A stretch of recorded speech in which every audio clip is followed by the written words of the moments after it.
I've seen the worst, and there is nothing left for me to hate, so I can lay me down, my brothers, on the ground. I bled today until Coyote comes to raise me up and carries me away to go.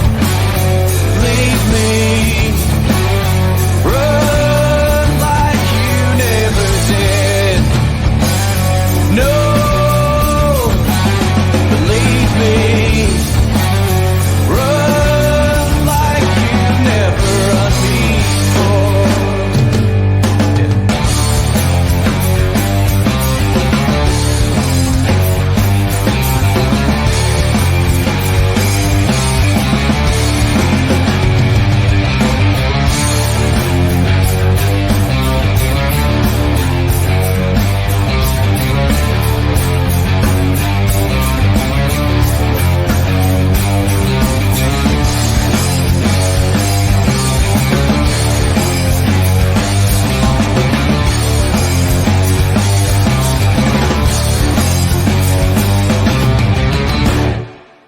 Good evening. Welcome to the Scottish Rugby Podcast. I'm John Anderson. I'm clearly not Cammy Black. I know it posts on the social media stuff sometimes that Cammy Black's planning to go live. It's just the way it's set up. But it is me, John Anderson. Hi. Tonight I am joined. We should be joined by Jonny anytime soon, assuming that an 85-mile-an-hour journey home has went successfully. But for now, I'm joined by Craig. Good evening, Craig. Good evening, all. How are we doing? We are here representing the Scottish Rugby blog. Tonight, let's go for some news to start us off. It has been a total week of non-eventful news, hasn't it? It really has. It is. It's almost as if it's a closed season. Well, yes. I mean, I guess like post Lions, we're just at that point where pre-season fixtures are about to kick off next week for both clubs, I believe. But we have got some news. We've kind of scraped the barrel a wee bit. not going to lie, but we have got some news. So first of all. Glasgow have just announced that they are. Well, actually, we'll get Jonny in. Let's get Jonny in. Hi, Jonny. How are you? I am excellent. How are you? I'm very well, Jonny. Very good to see you. Welcome along. Apologies if my signal is continuing to be a nightmare. But we will get there. We'll just move on to the news, Jonny. So we're going to talk about Glasgow Warriors and record number of season tickets sold this year has just been announced. So I'll go straight to you, Jonny. What's your thoughts on that? It's great, obviously. Like any development for Glasgow is great, but I saw the. I'll admit that, like, because where we are, me and Craig are both over on the East Coast, and some of us accepted that we're in Glasgow's region, which is me, and some of us didn't, which is Craig. So I've always been sort of I'm in the group that I'll get to Scotstoun as much as I possibly can, but I've never been in a position before to be a season ticket holder. I saw the post saying, "Well, we've made record season ticket sales." And I was like, "Oh, that's amazing!" Because I am a Glasgow fan, always have been. Will go when I can. And I was like, "Oh, amazing! Record season tickets is great." And then they're like, "Oh, it's like 4,500." I was like, "Oh." Yeah. I was quite surprised at that. Sorry, John. I was just saying, I was quite surprised at that actually, because it's always been so difficult to get a hold of tickets. Yeah, so that's what we're in a fortunate position where Scotstoun is quite often sold out, and so to hear that not only there is 4,500 season tickets, which is phenomenal because it is the most that Glasgow have ever sold. But yeah, from someone who at the moment attends as many games as we can, I quite often find it difficult to get tickets. So to hear that it's only 4,500 are season tickets, I don't know. It's kind of like, on the one hand, it's like, well, that's great because there's a lot of people that obviously occasionally want to go and see Glasgow. But on the other hand, when we heard it's a record, and then you go, oh, it's 4,500, it's a bit. Yeah, it's a bit pissed, to be perfectly honest, but... You'd kill for those numbers over your way. Well, actually, I think we've done all right. We're actually we've had record sales as well. And to just feed back on Johnny's wee point about me being on the East Coast and choosing out with my region, I was born in Edinburgh. So as far as I'm concerned, and at the point when I was really getting into Edinburgh rugby, I was a season ticket holder and I could park actually at Murrayfield, which is fantastic compared to going through in let's say leave my car in dubious places near Scotstoun. So now this, unfortunately, the new stadium has kind of put a kibosh on us getting to park on Murrayfield. But I still support my Edinburgh. I'm orange and blue, or red and black, which was actually the colour when I first started. But no, season tickets are an odd one. We obviously need to try and pack Edinburgh, the tent, as Johnny keeps calling it, and you keep calling it a gazebo. A gazebo. We need to We've pack got a it lot of as names. Pick yeah. What you seem to forget is that Glasgow Warriors Stadium was half tent when it first started as well. So you need to give us a wee bit of a break on that one.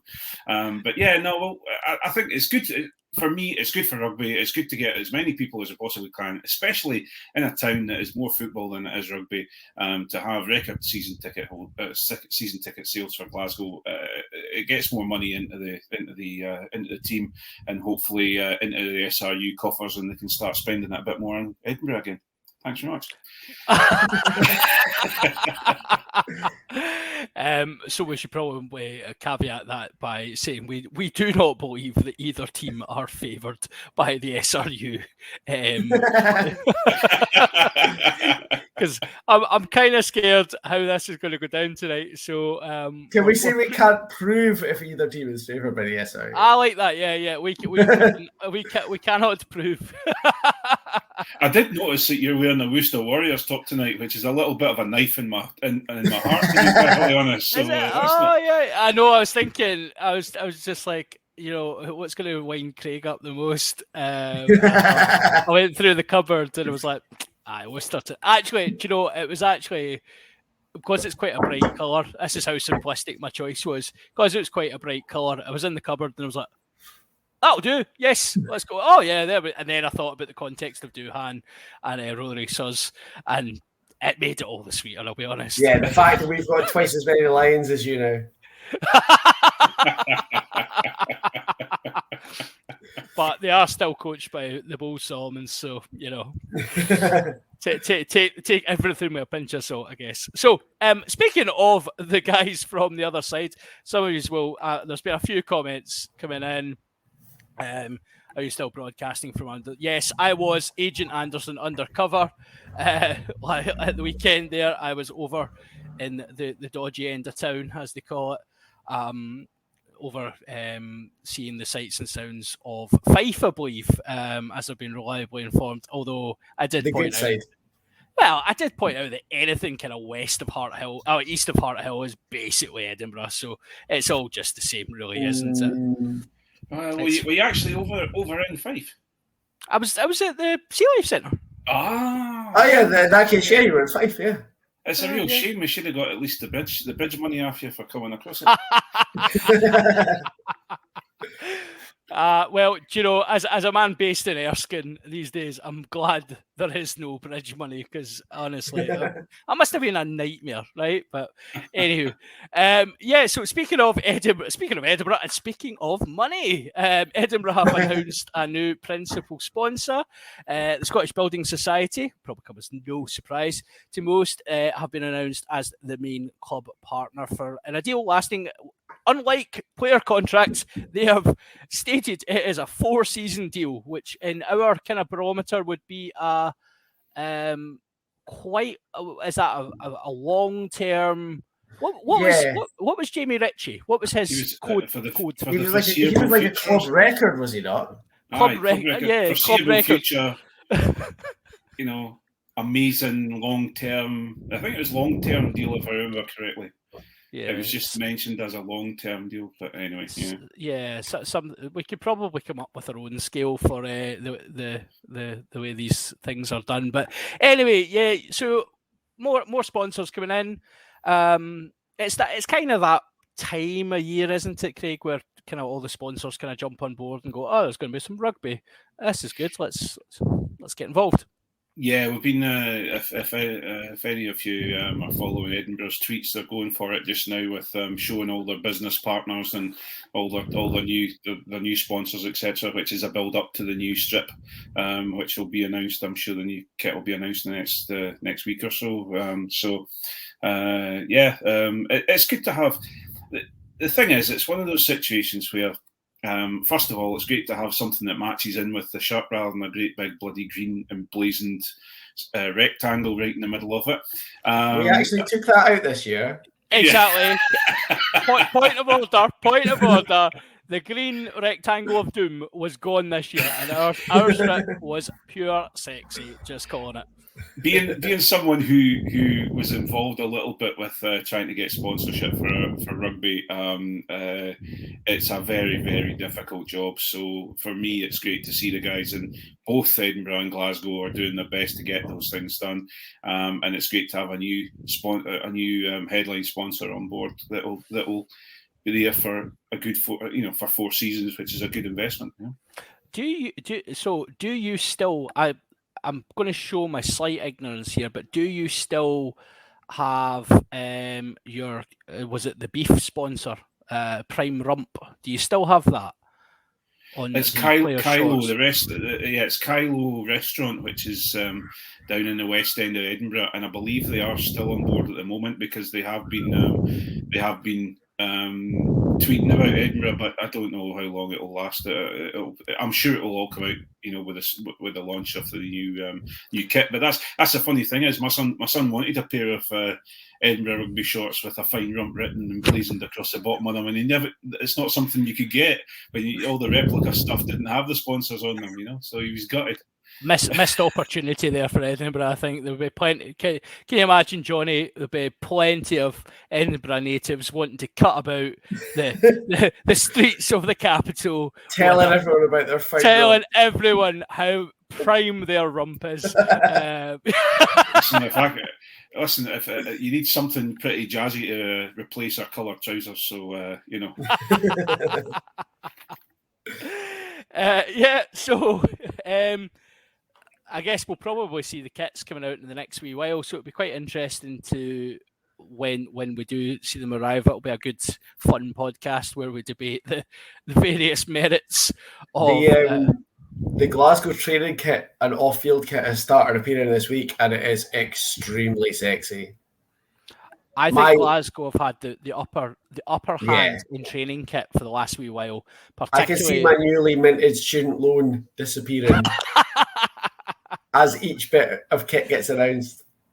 Should we mention at this point that Johnny's a student again? That's why I'm late.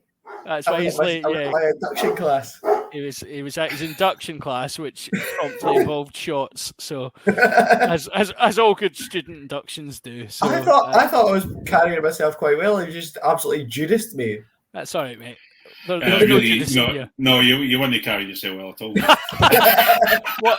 What are you studying, Johnny? Just to I am. Don't tell Bruce. I'm doing a postgrad in primary education. Oh, well done. Well, we have just told Bruce because he'll probably have listened. I'll be tapping him up for hints in about a week. So.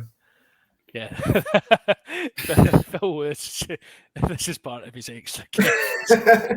It's also part of his community service, but we don't mention that. we don't want to talk about that. This is my cat herding module. Court mandated. Right, final piece of news. speaking of Judas, this is probably quite a strong lead in actually. Now that's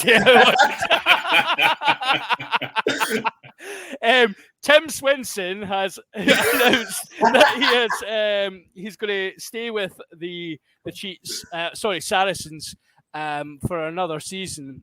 He's enjoying retirement more than anyone I've ever met. Yeah, I mean, like I know a few people who've retired, and it's like they retired one day, and it's almost like those doctors that retire and then come back as a consultant the next day. That's what Tim Swinson done. He retired and then just came back on consultancy rates at Sarries. It is, do you know what? Fair play to him, right? Like he's obviously enjoying himself down there. He's just played a season in the Championship, so he probably did enjoy his rugby because he would have been like the 13th best player in the Championship after 12 of his teammates. But it's do you know what? I'm gonna call it right now. It actually sticks in my craw a wee bit. The whole I'm retiring, I'm no retiring thing. That is a poor look for me. It's horrible. I don't like it. I said the same with Juan Smith, the South African boy who retired with an ankle injury, and then Toulon came calling, and all of a sudden he was fit to play. It was Goosen, was it not? Oh, there was Goosen as well. There's been he retired from Montpellier back to the family farm to get out of a contract. And then fucking reappear. Yeah, we're not saying that Tim Swinson has done anything like that. Obviously, he was out of contract at Glasgow, but yeah, it does. Craig, give us a not so neutral view, but give us a non-passionate view on this. Well, he was found outside in the car park, letting some earth down out his pockets, out onto his shoes because he was digging a tunnel to get out of Glasgow, and then he found out that he just needed to retire, and then he could I could just retire and I can run away. Listen, the thing is, it's one of those situations. He's decided he's going to be the head guy at the Players Association, the Scottish Players Association. He's going to do all this. He's set up for retirement, retired, and then realised he made a huge mistake. And he got an offer to go and play for, at that time, one of the top teams in the English Premiership, which has been quoted many times as the best championship in the entire world ever, until the ultimate rugby smash up is coming along. Rugby smash up. So I think we should have a pay for was it a paywall fight thing for the two against the two rugby championships? Anyway, that's a different story. No, I think he just got the opportunity and he's taken it. And then they've realised they're going to lose all their players because they're going out the championship for a year, so they've kept him on. And he's played, from what I'm being told, he's played quite well. If he's on for another year, he'll get smashed up this year, get thrown the ball, and he'll do all the stuff when all the internationals are doing their international duties, and that's exactly what they need. And then I just wish that both Glasgow and Edinburgh could do business like that and not just have to survive on either youngsters coming through or South Africans coming across to bolster the teams. So it's good business for them both. Yeah, I think that is fair. I guess. Do you know what? We've talked a lot about the business of rugby on this podcast, and it is a professional environment and it's a short career. It's even shorter if you retire and then unretire, I guess. But fair play to him if he's getting a decent pension top up down there. I'm sure he will be. I think also, you've got to take into account if it's something he's always wanted to do is to play for a top level club. He'd have to go to Saracens to get that rather than Glasgow. Anyway, that was a cute little dig there. Did you like that? I quite like that. I quite like that. That makes me feel a lot less bad about all the times I've not even cutely just smashed it. To be fair to him, Glasgow would have never offered him the opportunity to almost single-handedly destroy the concept of the Barbarians, though. So this is true. Yes. Very true. That is very true. Yeah, I still haven't forgiven that Barbarian crew for that. That was unacceptable behaviour. So yeah, not happy with that. Okay, shall we? That's the news. We've actually done not too bad. That was like 20 minutes. We've talked nonsense about the news. Shall we move on to our next feature? I don't know. Has Cammy done jingles for these? I don't think he has. He I don't hasn't think done so. jingles just yet. He has got a jingle coming about pick of the six, but So as you can see, I'm like fresh behind the ears trying to work this all out tonight. So yeah, let's talk Super Six in our best of six feature. Three. I'm gonna say one exciting fixture this week. Three decent fixtures. But I'll pass to you, Johnny. First of all, we'll kind of go through the games in a wee minute, but first pass at you. What was your take on the fixtures this weekend? Right. So I'm the resident back three player of the group. And I know you guys talked about this last week when I wasn't here, but I have to bring this up again. Defense in the Super Six needs work. Like Yes. a lot of, and I'm like, we've done this before, but we're going to do it again. A lot of outside backs in the Super Six are getting badly sold out because in the Bears Stirling County game this weekend, Bears Southern Knights. Southern Knights, sorry, yeah. Even Chris Patterson on comms was saying for Boroughmuir's try that Southern Knights fullback had to cover basically half the pitch to make up for the amount of space that he was left with, and that's like at that level that is not good enough. I made a very similar point, actually. I took some notes regarding this. Yes, I did actually prepare. I have a pen in my hand. That's right, boys. This is serious times. I know, right? I know. I made the point, actually, for the Heriots Watsonians game, that actually the tries, Heriots tries were all far, like, as a defence coach, you would be tearing your hair out. They were far too easy. There wasn't much going on actually in front of them. It wasn't like, you can watch a try and go, do you know what? I can see how that happened. Creative play. There's, build up a pressure and there's a wee bit here and there. It was just simple misalignment in defence. And I noticed, I think it was the try in the second half, the gap, it was the 13 in particular. Like, again, we rely on 13s now. As most defensive structures rely on 13 to kind of lead that initial charge, and then you dogleg with the back three. But the 13, the gap between 12 and 13, it was just inviting people to come through it. Yeah. It was too easy. And I don't want to be negative. And actually, we're going to go on to talk. I think. Well, I've got some talking points as well. I think that's how this works. Why not? Absolutely. I'm in charge. I'm going to say what I want. But hasn't stopped you before. No, that's very true. It hasn't. Cheeky beggar. There has been some improvements in certain areas within the Super Six, but the concern is that we're still treating that as it is meant to be the level down from Glasgow and Edinburgh. That's where it's been put at. And if you watch Glasgow and Edinburgh, even at their worst in the Pro X whatever over the last couple of seasons, the step up from what we're seeing in Super Six defences and what you see in the Pro X is vast.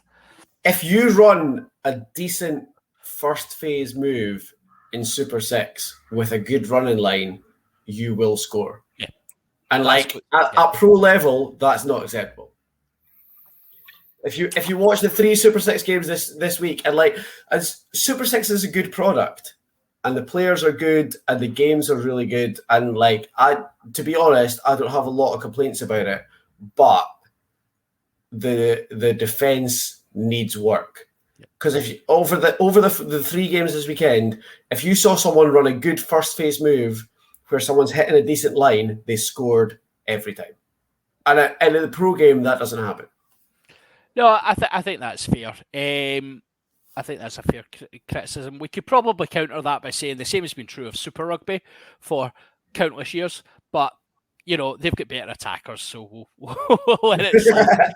Craig, what stood out for you this weekend? A couple of things. The first one was Harriet's listening to the rugby to the Scottish Rugby podcast and realising that they needed to pull their socks up, and a phenomenal turnaround. Okay, fair enough. There were, just as you've been mentioning, there's been they were invited to score tries at the weekend, but I think it was more the fact that Jonny had pinned his mast on Watsonians and to win the league this year. Absolutely knackered Watsonians, and they realised what a farce it is. I think it's an issue. I think I quite enjoyed. I enjoy watching the games. I enjoy the games. That they have been over the last three weekends, been very close, and there's been plenty of tries scored, which, on my side of things, I enjoy the running rugby. I enjoy the attacking rugby. There's been some fantastic. You talk about defence, and some of the open defence has been quite horrible, and they've been leaving plenty gaps. You've seen it over the last few fixtures, but there was some really strong defence when it came to forwards, picking goals, etc., getting quite close. Jonny, I'm not meaning it that way. I'm saying when it came to pressure points, when the teams were coming under pressure, they seemed to organise themselves quite well, and they have defended quite well. I think it's just I don't know whether it's because it's more club rugby than it is professional rugby, and also the fact that a lot of these players are playing to impress, and are playing to look. What's the word? To show what they can do in attack. That maybe that the others that are there that are maybe never going to become, a Glasgow or an Edinburgh player, maybe are falling behind slightly. But I think there's nothing more boring than watching Edinburgh constantly just hit it up and get caught and get caught and get caught and get turned over and get caught and get caught. It's great to actually see the ball getting thrown about and actually breaking through a defence, and it's great to see some good tries. I thought Tom Brown looked absolutely fabulous on the weekend, and it's great to see fullbacks and wingers running. And some tackles that were a bit, oh wow, okay, and a little bit of fisticuffs and a little bit of this, that, and the other. It was great. It's really good. Yeah, I mean, I think you're absolutely right, Craig. Like it's good just to see, as you said, there's people trying to impress, but it is good to see that quality of player. Like you've got guys like Tom Brown, who's he's a Scotland international, and you've got him playing with guys who probably are they've not even got ambition of making that level, really, let's be honest. So it is a real mix. And I think sometimes some of the issue comes from that. Like I've noted him every week, actually, that I've been watching, but Jason Baggett, for me, always stands out as a player who he never quite got there at Edinburgh. He never got a chance, you could argue, for various reasons. But at this level, he stands out as being, you are a very, very talented player. And I think his range of passing in particular has really impressed me. I've noted Tom Brown down as, I thought he was fantastic as well. Southern Knights, they are the Leinster of the Super Six at the moment. They're just grinding victories out. I had nothing to say other than just solid. They just seem to grind through. So we'll probably say Southern Knights. It was Southern Knights, Burmuir Bears. Loving the names, by the way. Apart from Southern Knights, a bit strange, but anyway. I'm not going to go into my accent. I've got enough hassle for the accents before. So I'm not going to we've got plenty of time to cause problems, Craig. We'll give it a wee 10-15 minutes yet. So Southern Knights won 22-13. Yeah, as I said, there was some interesting play in that one. Heriot Sportsonians, it was 26-8 to Heriots, and you know, in that case, I thought that was a fair representation. Actually, I thought Heriots were far superior to Watsonians across the piece. And yeah, they basically invited them, as you said, Craig, to score some tries. Shall we go on to the fixture of the weekend, though? Let's see what we've got to say about this one. Stirling County, Ayr. Do Ayr have a moniker? I can't, do they have a name? Ayrshire Bulls. It's Ayrshire the Bulls, Bulls. isn't it? So Yeah, it is. yeah. I should have remembered that. Of course they are. They are the Bulls. What a game of rugby, by the way. That was wild. I have to say that, like, one of the things it does, and this is like a standing thing, is the accessibility of Super 6, I think, so far has been absolutely brilliant. Because contrary to what some people will say, I actually have had quite a busy week. And even still, I've found it really, really easy when I've had time to get onto like YouTube, onto iPlayer, and you can always find Super 6, whether it's highlights, whether it's full game replays. I think they've done a really, really good job. So anybody who has not watched that game yet has got to go and watch it. I agree with you. I think the highlights package in particular has been really, really strong so far. And I know I've taken some flack in the past from various people who have had to watch this podcast due to their position of employment regarding my view on the Super 6 and maybe being a tad cynical and a tad negative. I think the quality of production of what they've been putting out has been very, very strong. Reminds me a lot actually of the BBC Alba days with the pro clubs. The style, it's at that level where the style is still, I think you're absolutely right, you use the term accessible. It's still quite rough and ready, but it's enough and to make it seem like a professional product. So I've been very impressed with that. Yeah, so we've actually let's just do this comment first, right, and we'll come back to that. So Stirling County, speaking of attack, Ben Cairns, Stirling County seem to have something about them. Do you think he'll end up as a pro attack coach? I'll come over to you, Craig. Ben Cairns was an Edinburgh boy. Mm-hmm. You've seen Stirling in action. What's your take on him as a coach so far? A mixture of two things. The negative, I guess, would be if something was going to happen, should it not have happened before now? On that side of things. But on the other side of things, watching Stirling play the last couple of games, the last couple of weekends, they have been very good. They've been cutting great lines, great attack lines. They've been catching the as Jonny has said before, they've been catching defences off guard. They've been pulling the defences in and creating lots and lots of space out in the backfield. So I think he's maybe he's maybe the Scott Robinson of the Super 6. But the worry I have is that has he got enough to, if he did come up to the pros, has he got enough, to continue that way? Is he being shown off at the moment because defences aren't great? But on the other side of things, if we can, everyone's kind of going down the Tooney route. Everyone's kind of going down I remember Sean Lenine started it with the Scottish Rugby blueprint, and everyone's talking about backs moves, using it, creating space, using the ball, keeping the KBA, keep the ball alive, all these different things. And that seems to be the way the rugby's going. So yeah, I think he's the one that's using it to the best advantage at this moment in time. Yeah, so let's. I think that's a fair point. I think you can't really tell much about a coach in the Super 6 just now in terms of attack because the quality of defence isn't there.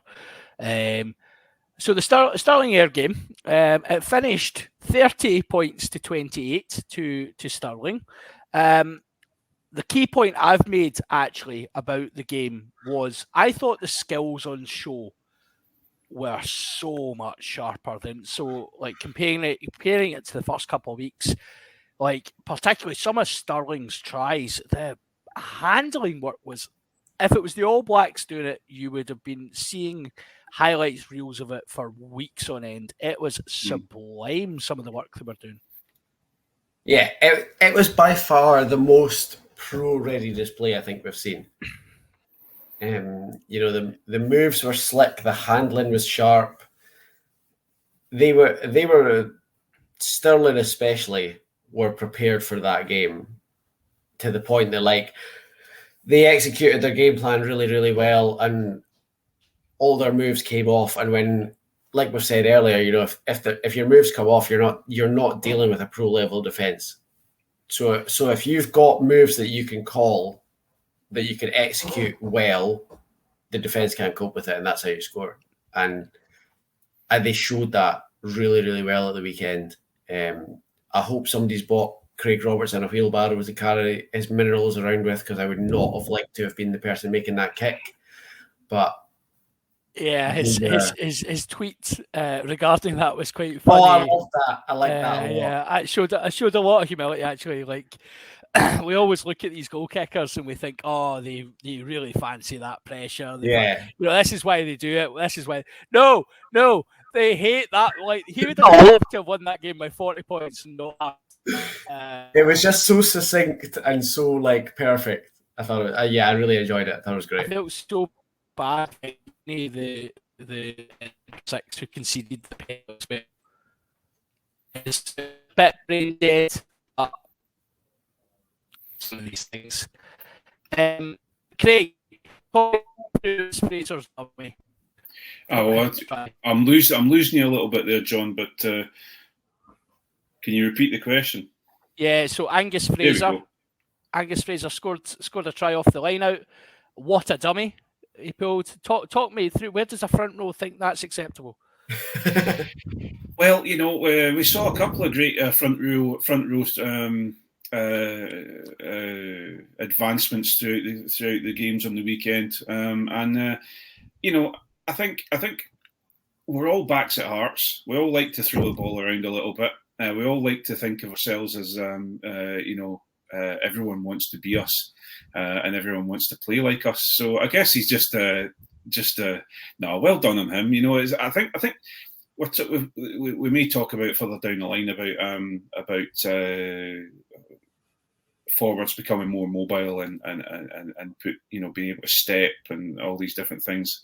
I think that's coming through the youth setup. It's coming through the club game. You're seeing the forwards now starting to be less old boys with big bellies that can shove a lot, and now they're getting these fit guys coming through that really can do the job. And he did a fantastic job. Have you been in touch to ask him if he's ever scored an international try? No, I'm not gonna. I don't like to talk about it, so I don't think we'll play anymore. Sorry, have I missed the story here? That'll be something for Patreon. That'll have to go behind the paywall for that conversation. I don't like to talk about it. I highly doubt that, but okay.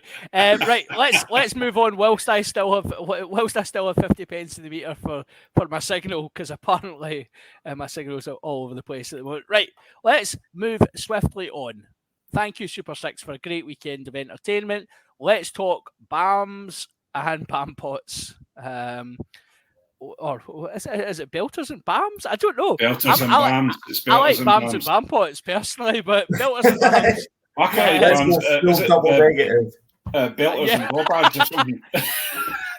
A BAM's not a bad thing, right? Anyway, let's talk belters and BAMs, shall we? Craig, let's come to you first. Well, I've my first belter is Ewan McLaren. Tight head prop for the Southern Knights. What a try. He did incredibly well, and he made us all jealous of how fantastic a tight head prop he looked. And so I was really impressed with what he was doing on the park anyway. And then to bounce someone off and go for it and turn on the speed and to score a fantastic try. I thought that was a belter, and I was absolutely over the moon for the tight head prop on the prop love. Yeah, Johnny. Yeah, no, my belter, although we've touched on it already, is how easy it is to watch Super Six, because I think in terms of where the competition is and the product that's on display and stuff, we have to make it as easy to see as possible. And I think the options for watching it are absolutely brilliant. So as long as we can keep that up and have all the different avenues, and you can watch it internationally on YouTube, you can watch it locally on a couple of different free-to-airs. The highlights are really easy to get. I think it's brilliant, and that's the way to go, I reckon. And the more we can get it that accessible, the better it is. I think those are both valid points. My first belter. Now, I don't know if this is old footage or if it's only just come to light, but I did note today the Scottish Rugby blog shared the Chris Harris dance. Chris Harris. I mean, right. Finn playing the bagpipes on what looks like a very dubious glass of, it could be wine, could be whiskey. I mean, it could be anything with Finn. Finn playing some tunes over the top of that is phenomenal. But Chris Harris dancing with what is that he's got in his mouth? It's like a firework, is it not? Yeah. It's the sort of birthday sparklers you get in your cake when they bring it out in a restaurant. Yeah. Yeah. Chris Harris, take a bow, son. That is some sensational party work. And do you know what? The one that Finn's dancing in, Chris Harris has got some moves. That boy can shift. I was impressed. He comes across as, let's be honest, right? We've kind of suggested he probably kind of comes across a bit as dull as dishwater, really. But he's clearly got some chops about him. So I love him. He is. I am firmly in the Chris Harris love camp now. I've probably, and I've said this before and I will say again, I've probably not been as wrong about a player in my life as I am about Chris Harris, in every possible way, on the pitch, off the pitch. I don't know if anybody's watched the Lions, the stuff that they put on YouTube, but Chris Harris has the line of the entire series for me, because there's a bit in one of the very first YouTube documentaries where they're asking everybody about what it's like when they go to Jersey, when they're going to be going away and stuff. And Chris Harris just, and like totally deadpan, he just looks at the camera and he goes, yeah, I mean, I've got a girlfriend and a lovely dog at home, and it's going to be, I'll miss them and it's going to be hard, but they understand this is a huge opportunity for me. And then he just looks at the camera and goes, I mean, my dog probably doesn't understand because he's a dog. And I was like, that is incredible. That's absolutely brilliant. And like from that moment on, I was like, I love you even more than I did before, Chris. I think that's incredible. It's hard to love Chris Harris more than we did that night in Paris. I mean, is that the title of Chris Harris's sex tape? One night in Paris. Yeah. And there it is. That's how we get it. But no, I think it's. I think we're still in such a privileged position in rugby that we still get to see some of the personality coming through in these players. The joke about Finn Russell when he came on in the Lions tour. The deciding test after 10 minutes. I was advocating for 8, but apparently 10 was enough. And he was drinking out a nondescript black can that could have been anything from water to mojito, or anything in between. It was just great to see, and obviously the guys have kind of continued to enjoy themselves. And I think we need that. Like obviously, we all take the game so seriously. Well, some of us take it seriously. But, these guys they're professionals, but they're also, we like to see that personality coming through. In 10 years, that's definitely going to be energy drink that he was drinking, because it feeds his narrative. 100%. And I'm pretty sure it was anyway. Because we read a lot about players being told to take some caffeine before going on and stuff like that. And nobody would give him Haribo, so he got some energy drink instead. Maybe they didn't have Haribo in South Africa. Maybe it wasn't on the rider. They asked him, but fresh out of Haribo. Sorry, Finn. No fizzy cherries for you, son. I love fizzy cherries. Can I just put that out there? Those little guys are see the bags that are actually just all fizzy cherries. That should be illegal. That's It's so the good. dream. It's so good. Shall we talk? Well, I've named them Bam Pots now, but shall we talk Bams? Do you guys have any BAMs that have tickled your BAM radar? Mine was defence in the Super Six, but since we've talked about it already, the other thing that is giving me a bit of a concern is discipline in the Super Six is also not great. I have that written under here. Sterling, discipline, bad boys. And some shocking tackles as well. And it's not like this weekend, obviously, it's particularly pointed because it did, although you never want to single anybody out, it did cost Ayr a game. Yeah. Because had it not been for that ridiculous kick, they had that game won. And it wasn't a necessary penalty to give away. It's weird in rugby that we're all aware of the concept of a necessary penalty. That was not one. It was a brain dead penalty. It was so It stupid. It really was. And that's a particularly pointed example, but the discipline for the last few weeks in the Super Six has not been great. And it is an issue. I think that's kind of where my point is going to be going as well. I'm in a real juxtaposition here because I absolutely love the flowing rugby, the rugby that's not stop-start, the rugby that's not, no referees coaching on the field, none of the garbage that goes on in the pro game, and the games are really. It reminds you how rugby really should be. On the flip side of that, when you're talking about discipline and different things like that. Especially, obviously because I watched the full length of the game, but the Southern Knights Boroughmuir Bears game, there were so many forward passes and bits and pieces of discipline that if it was in the pro game would have been picked up straight away, but because they don't have TMOs, etc., they didn't pick it up. Now, so for me, I'm in a real juxtaposition because I'm taught that these things are wrong and they should be, the game should stop and they shouldn't get away with these things. But on the other side of things, the referees have been doing a great job in the Super Six, and I shouldn't let that sort of thing bug me, but it has been bugging me. I really want them to. I want to get away from this coaching, the coaching and using the TMO all the time and almost telling the players how to play. But on the other side of things, you're losing a little bit of the skills, if you know what I mean. The forward passes are being rewarded rather than unrewarded, Yeah, or punished. I think that's absolutely fair. I think it's something that they'll have to think about moving forward, because again, if we're saying that this is the step below professional rugby, then if you're getting away with that sort of thing, like, we all appreciate that officials in a rugby park have a very tough job because there is 30 men just trying to cheat the whole time. Like, let's be honest, it's part of the game, but Yeah.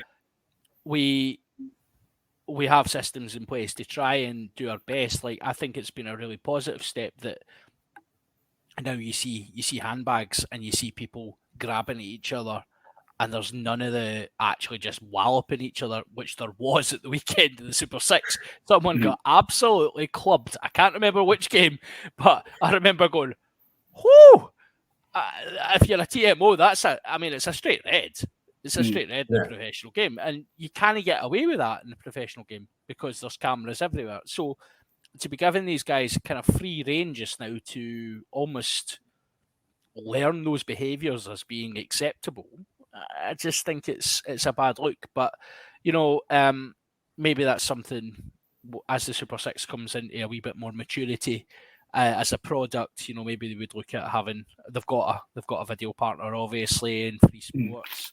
So it's maybe something they can look at moving forward. But I think your points are absolutely valid.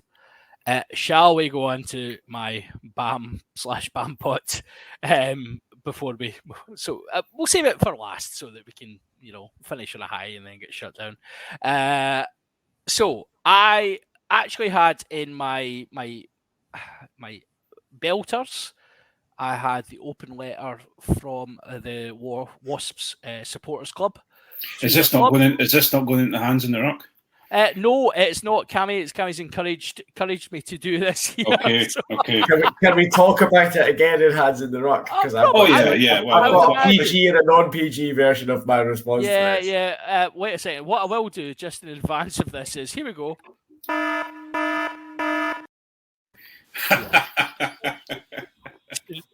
So the Wasps supporters club have written an open letter to Wasps congratulating them on the positive work they've done in terms of racism, diversity and inclusion in rugby.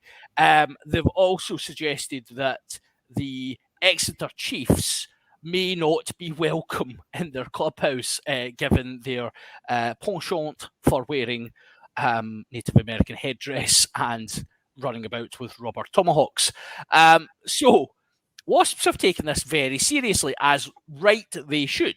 And they've said that they're speaking to the relevant people and they will make a decision on whether, basically the sports club are calling for the Exeter Chiefs fans that are wearing those offending items to be banned from attending the clubhouse. Realistically, what they're saying is they don't want that at their games. So it poses a very interesting question, particularly for one pro club in Scotland, given the Champions Cup draw. That's right, we're in the Champions Cup, Craig. Yeah, and playing Exeter again. I know, yeah. Yeah, I don't think Minnesota Saracens wear headdresses though, Craig, so you should be all right. Apparently, they broke the that joke was going to go completely. It was always good, dude. It was always good. Absolutely. Absolutely. Anyway, so Exeter are obviously visiting Scotstoun this season. We reached out to the supporters club, who have given what can only be described as a politician's answer, possibly informed by the club themselves, but they've said that they obviously need to consult with all their members to give an appropriate response to this question regarding the blatant cultural appropriation that Exeter regularly perform. You know where we stand on this in this podcast. This will come as no surprise to anyone. We probably at this point want to put out an open call to all supporters who think that Exeter's approach to not rebranding, to still appropriating Native American culture. A little shout out to all Glasgow Warriors fans who think this is unacceptable. Get in contact with the 16th Warrior, get in contact with the club, tell them your views, tell them what you think, because I think Wasps are definitely going to be on the right side of history here, and I think we need to be following suit as a progressive club who are welcoming of all. I absolutely agree, and I have already tweeted 16th Warrior and the club to that exact tone. And I think what you say about the right side of history is absolutely bang on. Ideally, I would like Tony Rowe to wake up and realise that he is completely in the wrong and to change Exeter's branding himself. That has obviously, over the last 18 months to 2 years, showed itself that that's not going to be the case. So I think that the route to go down is that they make it so untenable through other clubs, through TV suppliers, through the league, through the EPCR, to say that they will not accept that anymore. That's not, like, hands up, that is not what I want to happen. But if that's the way that Exeter changes their branding, I will take that. Yeah. Like, I'd rather Exeter does it themselves. That's obviously now not going to be the case, I think. So let's have pressure from every other angle until they do change it. and that's, I think, the way to go. 100%. I think part of the criticism of this whole scenario has been national broadcasters like BT Sports regularly like playing the tomahawk chop and playing footage. It was really interesting. I saw was it an advert? It might have been you that shared this actually, Johnny. It was an advert for match stewards at Exeter, and it was a guy in the full headdress talking to a match steward. It was just so telling. Like there was so many different pictures you could have used for that situation, and it is really telling that they really doubled down on that. So yeah, we would put out, and do you know what? Even if you're not a Glasgow fan, but you stand against racism and cultural appropriation, and you believe this is a rubbish situation, please just get in contact with people and just make your views heard, because together we can actually have an influence in this. And I think the more we put pressure on supporters clubs and the club themselves to actually make change on this, it's really important. So I think also if there's those out there that don't fully understand all of the ins and outs of things, have a good look at Exeter Chiefs for Change. 100%. Yeah. You know, these guys are they not everybody at the club are. My word, I could use the word indoctrinated like this. They don't.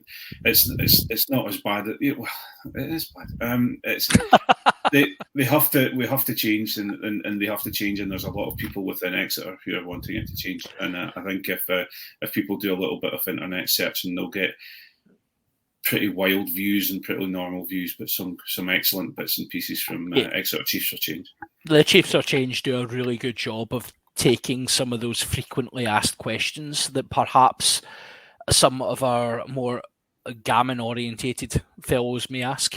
They do a really good job of presenting facts. It's a factual based. They've done the research. They know fine well. Because for every supporter shouting, well, for every 10 supporters shouting that you really need to change this, there's always going to be one who comes on and is like, well, where are the Native Americans who are offended by this? And the evidence is there. They've done the research. They've done the work to show actually that this is a huge issue. And absolutely, Craig, echo your views there. Go and give them a follow on Twitter. Go and give them a view. See what they've got to say.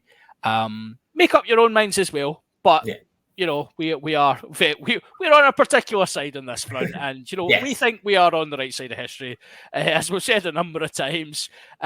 So we will respectfully disagree with you if you think otherwise. But we can point you to who the people are as well. So when Wasps say we're gonna discuss this with the relevant people, the relevant people are people like Mel from Iroquois Roots Rugby, who wrote to Exeter and said, we would like you to change your branding, who's an actual First Nations American person.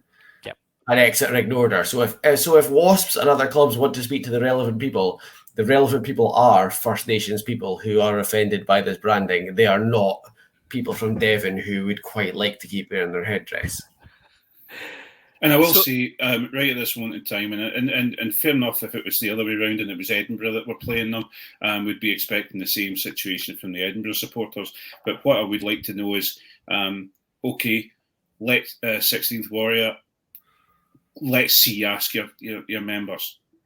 Don't you just blow people off?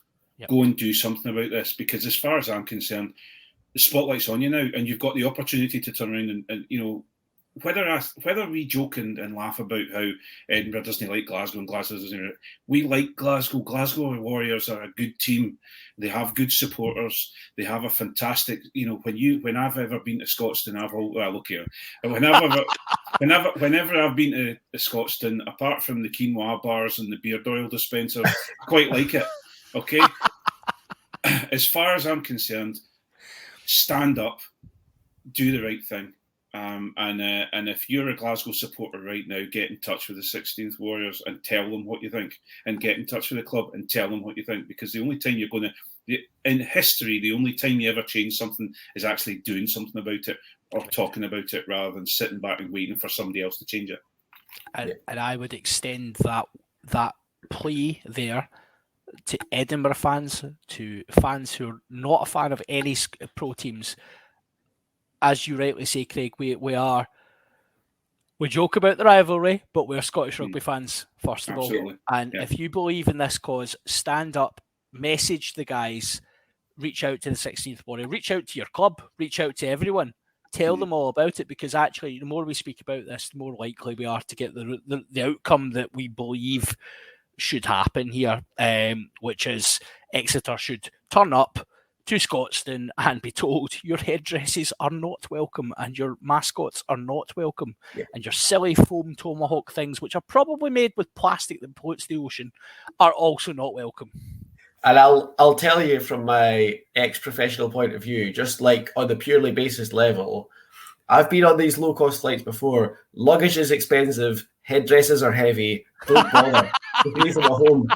We don't want them. You don't want to pay to bring them. Just leave them. Don't bother. Just leave them at home.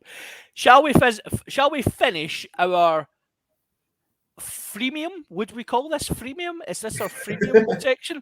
Will we finish It's this? definitely free. Well, we finish on a bit of a positive, positive / a bit of a call to arms. Myself and Craig were having a wee chat earlier on about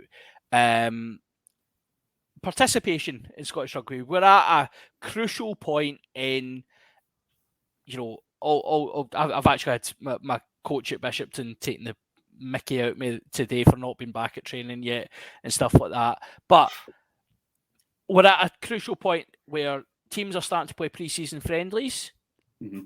Participation levels, particularly in the women's game, we're at a point where we need players to be turning up. We need players to be just going along and trying the game. So I think we kind of decided we put out a bit of an open call to everyone to try and let's get people along to your local clubs, just to go along to a session, try it out, give it a bash. I actually heard of through a work colleague a really interesting thing that it's Irvine ladies are doing, where they've basically set up rugby size classes, they're calling it. So it's exercise, but it's rugby drills, which is really cool.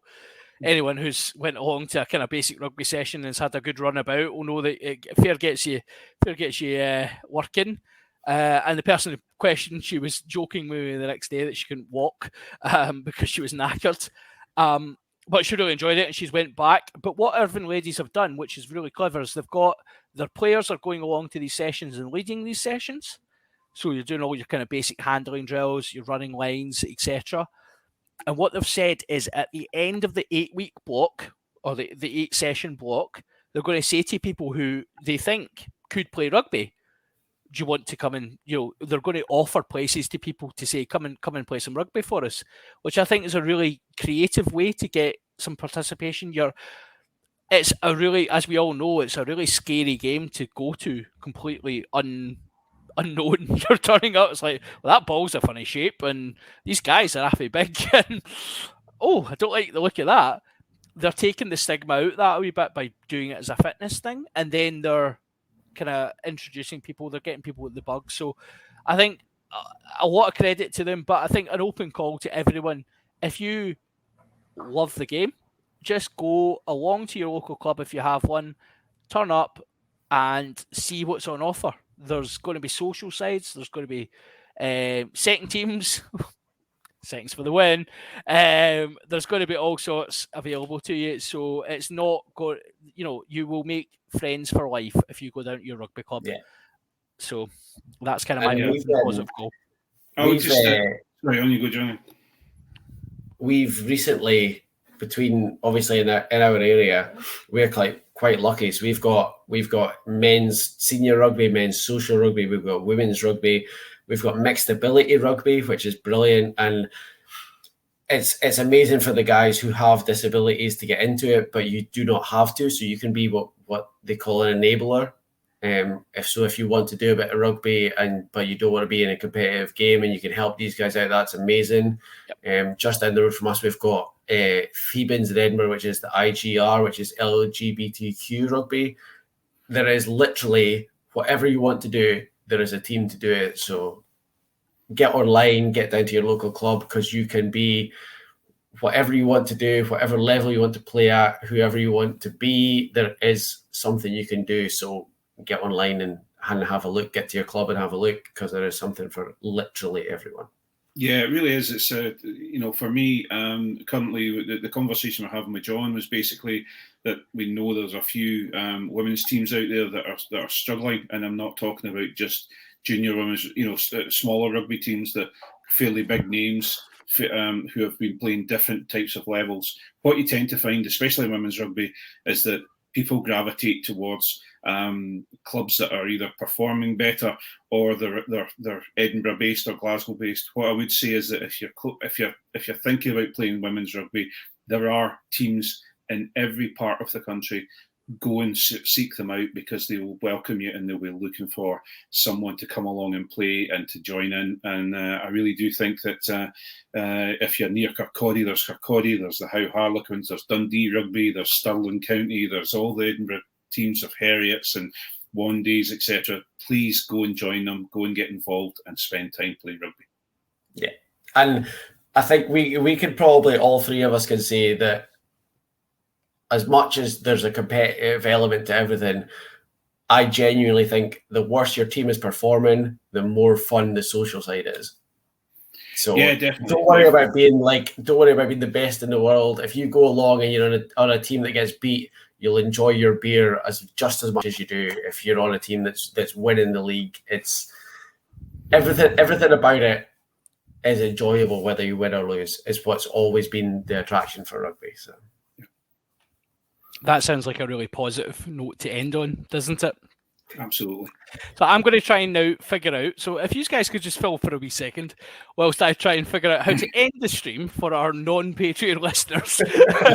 As I said, it's the first time I've done this, so Cammy did say it was slightly footery.